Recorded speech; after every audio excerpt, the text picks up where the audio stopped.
Je vais commencer par le rêve. Et mon rêve, c'est de voir que toutes les personnes que Dieu a créées adorent et louent Dieu selon qu'ils sont. Lorsqu'on a lu dans le livre de Somme comme dans le livre d'Ésaïe, on voit Dieu prévoir que les Éthiopiens, donc les Africains, loueront, adoreront, l'adoreront et lui apporteront des offrandes.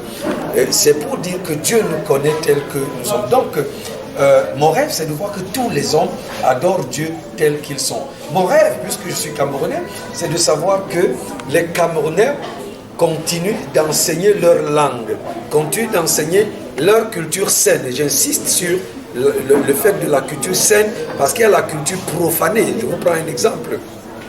Lorsque je dois guérir un malade, et que je sais que telle herbe apporte la guérison. Maintenant, moi, parce que je veux mystifier l'affaire, je demande avant de donner l'herbe, qu'on jette 5 pièces de 5 francs.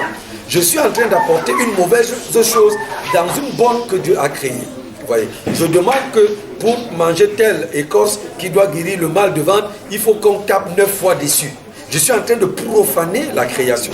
Je suis en train de profaner ce qui est bien. Donc, je voudrais que les gens reviennent tous sur la culture saine. Et dans la culture saine, nous avons l'aspect moral et nous avons l'aspect spirituel. Maintenant, les objectifs, ça m'amène à vous parler de l'histoire de ces cultes culturels. Ce n'est pas aujourd'hui que je les commence. Je crois que ça fait près de 18 ans que nous les avons commencés. À l'époque, les gens ne comprenaient pas, on m'a taxé de tout. J'allais dans les médias, j'en parlais, les gens m'insultaient, les gens disaient que je suis en train d'amener le diable dans l'église, ainsi de suite. Mais je rends grâce à Dieu parce que de plus en plus, des gens connaissent, des gens comprennent. Vous savez, quand on a bien lu la Bible, on se rend compte que Dieu nous jugera par peuple, par nation, par tribu, par langue, par famille. C'est bien, et par maison, c'est bien ce que Zacharie nous dit.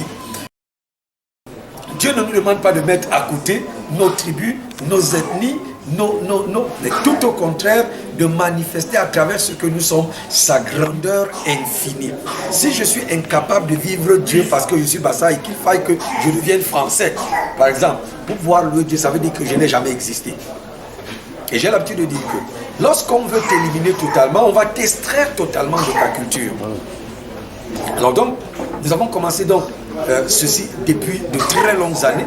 Nous avons persévéré. Je nous voyais qu'il y a une adhésion. Et des gens sont en train d'adhérer à la pensée. Je suis en train de voir Dieu établir cela